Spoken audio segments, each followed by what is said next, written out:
ஆனால் ஒரு நாள் என் ஆண்டவராகிய இயேசு கிறிஸ்து அந்த பட்டணத்தின் வழியாய் வந்து கொண்டிருக்கிறார்.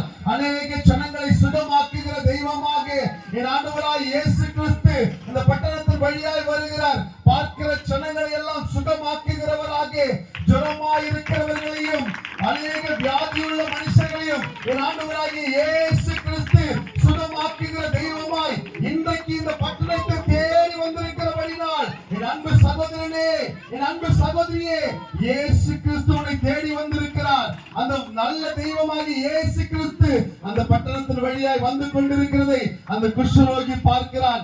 யாரிடத்துல போனா நமக்கு சுகம் கிடைக்கும் என்று அந்த குஷ்டரோகிக்கு தெரிந்திருக்கிறது.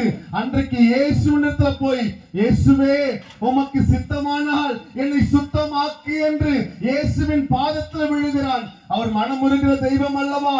எல்லா மனுஷனும் அடிச்சு துரத்துனாங்க, எல்லாராலும் வேதனைப்பட்டவன் என் இயேசு தொடுகிறார். என் இயேசு தொட்ட அந்த நிமிஷத்துல அவன் சரீரத்தில் இருந்ததான குஷ்டங்கள் நீங்கியது, அவன் சரீரத்தில் இருந்ததான நாட்டங்கள் நீங்கியது, அவன் வாழ்க்கையில் இருந்ததான நிலைகள் மாறியது, அவமானங்கள் மாறியது, கண்ணீர்கள் துடைக்கப்பட்டது.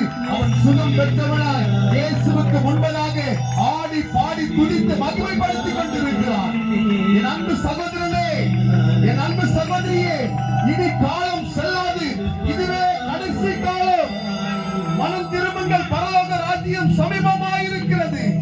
என் ஆண்டவராகிய இயேசு கிறிஸ்துவின் வருகை சமீபமாயிருக்கிறபடினாலே